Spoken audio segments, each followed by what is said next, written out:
Hello everyone. आज का video है हाइपोमिनोरिया पर। अब हाइपोमिनोरिया क्या होता है वो समझेंगे। सबसे पहले तो हमें ध्यान में रखना है कि क्या होता है जब पीरियड्स होते हैं।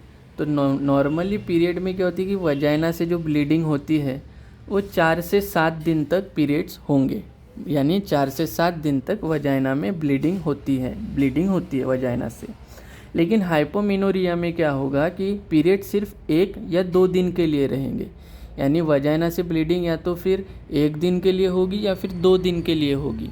और उसमें भी जो ब्लीडिंग होने वाली है, अब स्कैंटी ब्लड लॉस होता है। अब स्कैंटी ब्लड लॉस यानी क्या कि जब नॉर्मल पीरियड्स होंगे अब वो तो रहेंगे 4 से 7 दिन के लिए, लेकिन अब हाइपोमिनोरिया में जो पीरियड है या 1 दिन के लिए होगा या 2 दिन के लिए होगा, उसमें भी स्कैंटी ब्लड लॉस होगा। अब स्कैंटी ब्लड लॉस क्या होता है, नॉर्मल पीरियड्स में 4 से 5 स्पून या फिर 5 से 6 स्पून यानी 5 से 6 चम्मच ब्लड निकलता है वजाइना से, ठीक है, नॉर्मल केस में। यानी 30 to 40 मिलीमीटर ब्लड निकलता है वजाइना से नॉर्मल पीरियड्स में। लेकिन हाइपोमिनोरिया में क्या होगा, सिर्फ 10 मिलीमीटर यानी 1 चम्मच या फिर 1 और आधा चम्मच स्पून ब्लड निकलता है वजाइना से, ठीक है। तो फिर इस केस को कहते हैं हाइपोमिनोरिया।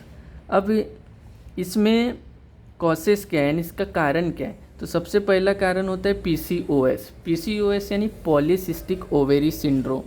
अब पॉलीसिस्टिक ओवेरी सिंड्रोम में क्या होता है कि जो आपकी ओवेरी होती है उसमें सिस्ट फॉर्म होता है, ठीक है। तो अब पीसीओएस के कारण अगर हाइपोमिनोरिया हुआ होगा तो उस केस में हम क्या करेंगे कि पीसीओएस के लिए ज़्यादातर मेटफॉर्मिन टैबलेट देती है, तो मेटफॉर्मिन टैबलेट वगैरह ले सकते हो, या फिर पीसीओएस का स्पेसिफिक कोई ट्रीटमेंट हो तो वो करवा लेना है। फिर उसके बाद हम क्या करेंगे कि हाइपोथायरॉयडिज़म। अब हाइपोथायरॉयडिज़म रहेगा या फिर हाइपरथायरॉयडिज़म रहेगा, उसके कारण भी हाइपोमिनोरिया होता है। अब हाइपरथायरॉयडिज़म के लिए आप क्या करोगे कि थायराइड फंक्शन टेस्ट करवा सकते हो। अब थायराइड फंक्शन टेस्ट में क्या होता है कि वो T3 T4 हार्मोन्स होते हैं, उसका लेवल चेक किया जाएगा, और उससे अगर लेवल फ्लक्चुएट रहेगा उन हार्मोन का तो उससे हमें पता चलेगा कि थायराइड के कारण हाइपोमिनोरिया हुआ है। तो उस टेस्ट के क्या कहते हैं हम, थायराइड फंक्शन टेस्ट। फिर अगर हम हार्मोन के इम्बैलेंस के कारण हाइपोमिनोरिया हो रहा होगा।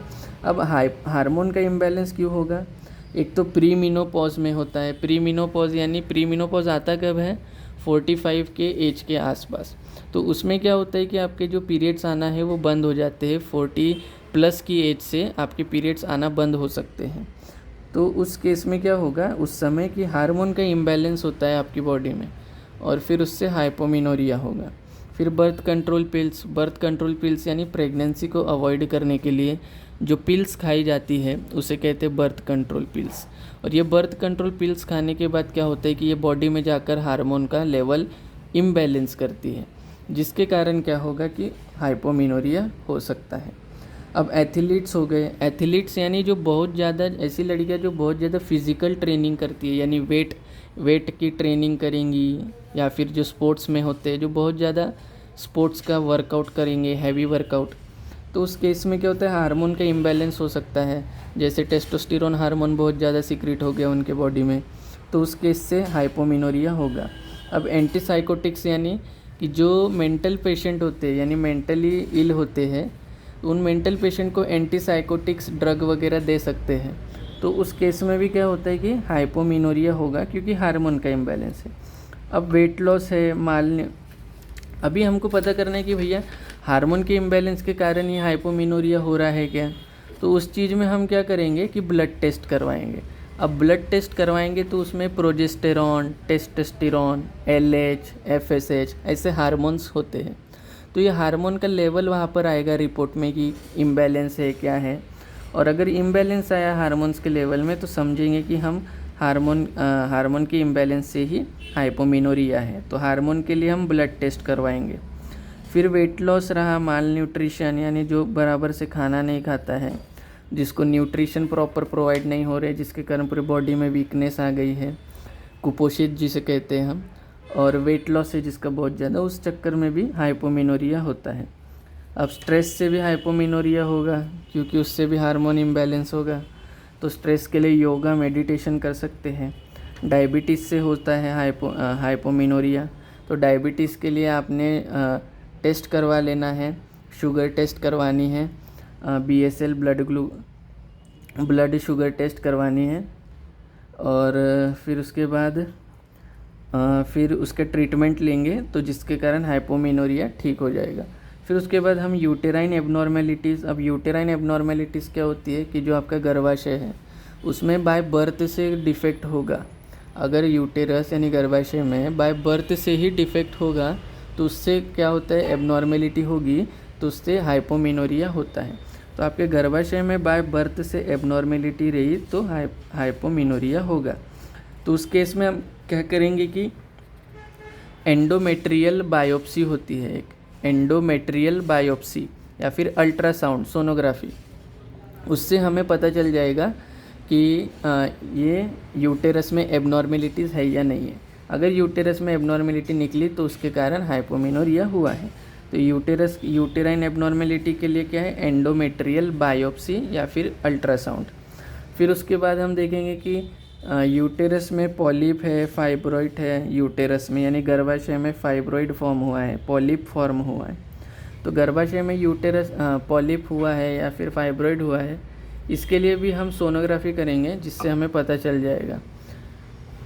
फिर हम क्या करेंगे कि ब्रेस्ट फीडिंग। अब ब्रेस्ट फीडिंग में क्या होता है कि ब्रेस्ट यानी दूध जो आता है जब प्रेग्नेंट होने के बाद, डिलीवरी होने के बाद जो ब्रेस्ट में मिल्क आता है, तो उसके लिए जो हार्मोन रिस्पॉन्सिबल है और जो पीरियड्स के लिए जो हार्मोन रिस्पॉन्सिबल है, वो दोनों हार्मोन एक दूसरे के अपोजिट होते हैं।